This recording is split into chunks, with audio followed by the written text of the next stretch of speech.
La fracture, je pense qu'elle n'est pas simplement entre l'Afrique du Nord et l'Afrique subsaharienne. En Algérie, dans le pays, on ignore beaucoup parfois les Touaregs. Donc je pense que la fracture, elle s'opère un peu plus tôt, peut-être à partir des portes du désert. C'est des populations qui sont un peu mises de côté. Moi, je pense personnellement que l'Algérie est fondamentalement un pays africain.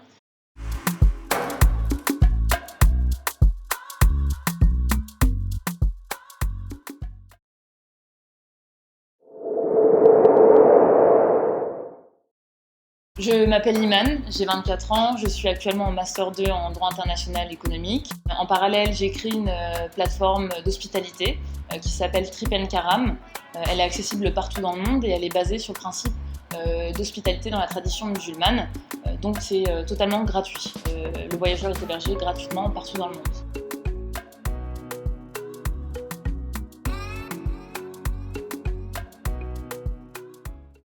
J'ai grandi en France et j'ai vécu un an en Algérie. J'y allais tous les étés. On y allait depuis que j'étais toute petite, en vacances pour 2 mois, parfois plusieurs fois par an. Et quand, à l'âge de 15 ans, mes parents ont pris une année sabbatique et on s'est installé en Algérie pour une année. Je trouvais ça très intéressant. Mes parents, ils voulaient vraiment qu'on aille vivre en Algérie pour apprendre la langue, parce qu'à la maison, on parlait français. Mes grands-parents parlent en arabe algérien.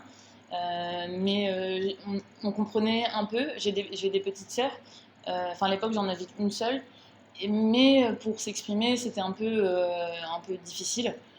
Donc, ils ont vraiment voulu qu'on y aille aussi pour vraiment s'imprégner de la culture. Parce que la culture, j'ai l'impression que la culture de la diaspora en France, elle est légèrement différente de la culture là-bas, même si on conserve beaucoup les traditions en étant à l'étranger. Donc ça a été une expérience très enrichissante sur ce plan. J'ai pu vraiment m'approprier la culture algérienne et la comprendre de l'intérieur, parce que c'est vrai que même en grandissant dans cette culture, dans ma famille algérienne, il y a certaines choses qui paraissaient assez abstraites ou que je ne comprenais pas forcément complètement, comme par exemple certaines traditions pour le mariage. C'est super codifié comme cérémonie. Et là-bas, j'ai vraiment pu mieux m'imprégner, mieux comprendre. Et ça m'a permis aussi d'avoir peut-être un jugement différent sur toutes les autres cultures. Parce que en comprenant ces choses, j'ai eu vraiment une opinion différente qui s'est développée dans ma manière de voir les choses.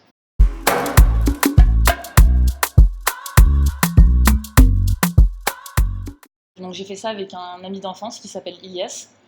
Il est aussi franco-algérien. Euh, En allant en Palestine, j'ai été accueillie par des locaux et j'ai été très touchée par leur hospitalité. C'était pas la première fois que j'étais accueillie par des locaux à l'étranger, mais là j'étais particulièrement touchée parce que j'avais pu être hébergée par exemple pendant le ramadan euh, et du coup voir ce que c'était le ramadan par exemple en Palestine, qui a des traditions différentes dans l'Algérie. Et j'ai été vraiment touchée parce que c'est un peuple qui souffre énormément au quotidien, qui est très éprouvé. Et malgré ça, en fait, ils ont une générosité qui est immense envers le voyageur. Et je trouvais ça impressionnant parce que moi, j'avais remarqué que, bon, en Algérie, on a l'impression d'être hospitalier. On l'est en quelque sorte, mais ça s'est beaucoup plus perdu qu'en Palestine. En Palestine, ils l'ont vraiment gardé et je trouvais ça triste parce que même en France, l'hospitalité, c'était une valeur très importante. On ne laissait pas un voyageur dehors, on l'accueillait, on l'hébergeait, c'était une tradition chrétienne et ça s'est aussi perdu malheureusement de nos jours. Donc ça, c'était une des principales motivations. Et aussi le fait que moi, ce qui l'a vraiment déclenché au début, j'y ai pensé, je me posais la question, bon, qu'est-ce que je pourrais faire pour moi revivifier cette tradition d'hospitalité, parce que je trouve qu'il n'y a pas de meilleur échange entre les cultures que quand c'est naturel et pas basé sur des relations économiques, parce qu'on s'ouvre beaucoup plus, on est nous-mêmes, on reste nous-mêmes en tant qu'humains. On ne s'attend pas à un certain service de l'autre, puisque tout est basé sur la générosité et l'échange d'humanisme. Ensuite, maman, suite aux attentats, maman devait se rendre dans le sud de la France et elle s'est vue refuser plusieurs hébergements parce que certaines personnes lui disaient que en gros, elle voulait louer, hein, c'était pas euh, de l'hébergement gratuit, elle voulait louer sur plusieurs plateformes de location justement à la nuit. Et en fait, comme maman est voilée, on lui répondait que les logements de ces personnes privées étaient des logements laïques, donc où les gens religieux, pratiquants, croyants, n'étaient pas acceptés. C'est très très très très limite. Elle n'a pas pu faire son déplacement parce que tous les hôtels étaient pris. Et ça m'a beaucoup blessée. Donc j'ai beaucoup il y a plusieurs femmes dans ma famille qui sont concernées par ce problème et j'ai vraiment eu envie d'agir sur ça. Je trouvais ça complètement anormal qu'on puisse pas être hébergé parce qu'on est voilé, parce qu'on porte une barbe, parce qu'on est noir, parce que ceci, parce que cela. C'est pas normal. On devrait avoir dépassé ça. Et il y a des vrais préjugés, stéréotypes à propos de tout le monde, même dans la communauté musulmane. Et donc le but de Trip and Karam, c'est de déconstruire les préjugés et les stéréotypes. Au sein de la communauté musulmane, parce qu'un musulman malaisien, un musulman malien, un musulman français, un musulman colombien, c'est différent. Ils ont des pratiques différentes, ils ont une interprétation différente, ils ont des cultures différentes qui influencent leurs croyances, leurs pratiques. Et je trouvais que c'était intéressant de remettre en question sa propre vision des choses et d'aller vers l'autre pour s'ouvrir. Mais aussi, la plateforme, elle n'est pas fermée aux non-musulmans pour aussi briser ces stéréotypes qu'il peut y avoir dans le monde occidental à propos des musulmans, justement. Pour qu'ils découvrent de l'intérieur, en quelque sorte, qu'ils s'ouvrent et qu'ils comprennent ce que c'est qu'être musulman, et que être musulman, c'est pas être arabe, par exemple. On interprète souvent, je pense, l'islam comme venant des pays arabes, du monde arabe, et donc être un pays arabe implique d'être vraiment de mieux comprendre l'islam. Alors que au Sénégal, les gens, les musulmans, ils vont quasiment tous à l'école coranique. Ils parlent super bien arabe littéraire. Enfin, moi, les gens que j'ai rencontrés, j'étais choquée parce qu'ils parlaient carrément mieux que moi, enfin, et mieux que beaucoup de personnes. Et, euh, et, et- et du coup, je pense qu'il y en a énormément. Enfin, le plus grand pays musulman, c'est l'Indonésie. On se dit pas ça de prime abord. Enfin, on se dit pas l'Indonésie, c'est le plus gros pays musulman et on le voit pas vraiment comme ça. On dirait si on devait définir le pays le plus musulman, parce que ça m'est déjà arrivé que des personnes me parlent de ça dans le cadre du projet, par exemple, les gens pensent à l'Arabie Saoudite ou autre. Je pense qu'il y a beaucoup à apprendre un peu partout. Il y a vraiment beaucoup de préjugés et de stéréotypes. Par exemple, je sais que par rapport aux pays d'Afrique subsaharienne, au Maghreb ou dans le monde arabe, il y a vraiment beaucoup de préjugés. Euh, Moi-même, j'en avais peut-être avant, par exemple, d'aller au Sénégal. Quand j'entendais le mot marabout, pour moi, le marabout, c'était un sorcier. Parce que c'est comme ça qu'on me l'avait expliqué. Et quand je suis allée au Sénégal, en fait, on m'a expliqué qu'il y avait trois types de marabouts. Il y a le marabout, effectivement, sorcier pour les gens qui y croient. Il y a le marabout, en fait, qui a un shir, que nous, on appelle shir, c'est la même définition enfin, du mot. Et ensuite, on m'avait expliqué qu'il y avait un troisième type de marabout. C'était comme un guide spirituel de vie, mais qui n'était pas vraiment un savant, un shir. Euh, je ne saurais pas mieux le définir. On m'avait expliqué, enfin j'avais compris ça. Et en fait, quand j'étais au Sénégal, du coup j'avais été logée chez des locaux. Et on me demandait, ah mais tu connais le marabout, je sais plus le nom en Algérie. Et j'avais dit, il n'y a pas de marabout en Algérie. Et là on m'a dit, mais si, si.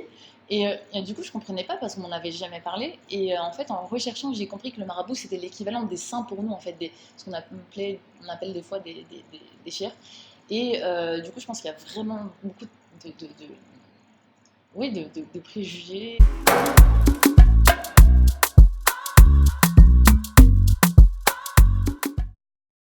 La fracture, je pense qu'elle n'est pas simplement entre l'Afrique du Nord et l'Afrique subsaharienne. Parce que par exemple, en Algérie, même en Algérie, dans le pays, on ignore beaucoup parfois les Touaregs.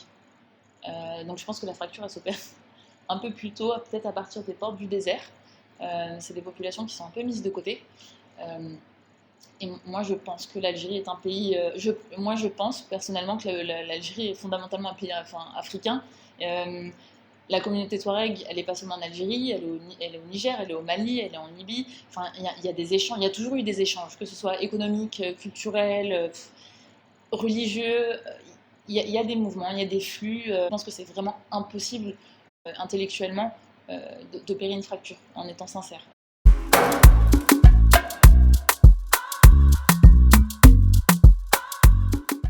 Moi, je me sens africaine, peut-être un peu berbère aussi. Je me sens aussi française. Ce questionnement sur mon identité en tant que franco-algérienne. C'était important pour moi de savoir de qui j'étais. Donc je me suis beaucoup posé de questions parce que j'ai grandi dans ma famille algérienne, mais bon, on est tous scolarisés en France. De ce fait, je voulais un peu mieux comprendre qui j'étais, mes valeurs, mon identité. Et ce séjour d'1 an en Algérie, il m'a aidé justement à réfléchir à me questionner sur moi. Qui je suis en tant qu'être humain, qui je veux être, ce que je veux faire. À quoi je m'identifie. Et ce qui est assez amusant, c'est que quand je suis allée au Sénégal, j'avais mon passeport algérien. Et pour les Algériens, enfin pour tous les Africains, il y a des prix, par exemple pour aller à l'île de Gorée. Et quand j'ai demandé un ticket prix africain, mais le guichet, il était mort de rire. Mais il n'en pouvait plus, il a eu un fou rire. Il m'a dit, mais toi, t'es africaine. Il m'a dit, toi, là, blanche, t'es africaine. Et il disait, bah oui. Et il me disait, mais en Algérie, les gens, ils sont pas blancs comme toi. Je dis, bah si, en Algérie, il y a un petit peu de. Il y a tout. Il y a des gens, ils sont plus blancs que moi, il y a des gens roux, il y a des gens noirs, il y a vraiment de tout. Il y a des gens qui sont beaucoup plus typés arabes. On peut trouver de tout en Algérie. Mais je pense qu'il y a du coup, il y a vraiment des préjugés des deux côtés. Je pense qu'il y a vraiment une méconnaissance de l'autre de chaque côté. C'est vraiment pour ça qu'on a créé aussi le site, parce que sans échange humain, enfin les livres, c'est super pour s'éduquer, c'est incontournable. Mais sans échange humain, en fait, je trouve que c'est dur de se déconstruire. C'est en se confrontant à l'autre, en sortant de sa zone de confort, qu'on peut mieux, je pense, comprendre l'autre et le tolérer et le respecter dans son entièreté, sans le juger, en fait. Sans le juger et sans se sentir supérieur à cette personne.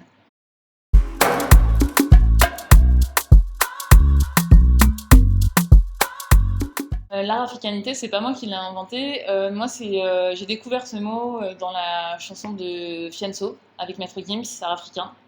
Et j'ai trouvé que c'était un concept qui collait particulièrement à ce que je ressentais, en fait, ce à quoi je m'identifiais. Parce que je me sens pas nord-africaine, je le suis bien sûr, mais moi je me sens africaine. C'est-à-dire que j'ai un sentiment d'appartenance, j'ai une affection particulière pour l'Afrique.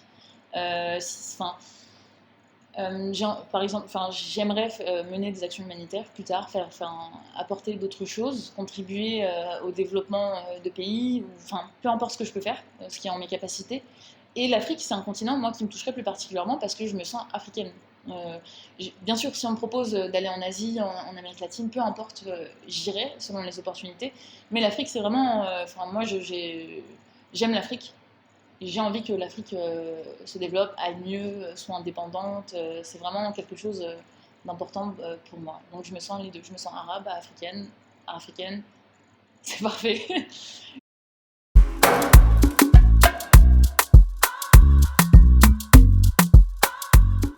Et à propos de Miss Algérie, je trouve ça scandaleux. Vraiment scandaleux. Moi, j'avais posté, j'avais repartagé plusieurs choses. J'avais tweeté pour la soutenir. Après, bon, c'est pas grand chose, mais je tenais vraiment à m'exprimer sur ce sujet parce que je trouvais ça vraiment super bien qu'en fait, ils les disent elles. C'est très significatif, la symbolique, elle est vraiment forte. Et ça revient à ce que je disais avant, c'est des populations qui sont très ignorées. Là, on a une Miss Algérie qui vient du sud du pays.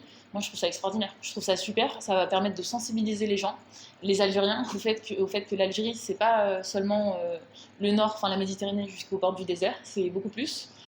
Je sais qu'elle a des projets, elle a envie d'apporter elle aussi à sa communauté et aux villes du sud. Donc j'espère que c'est des choses qu'elle pourra mener et qu'elle sera soutenue en Algérie.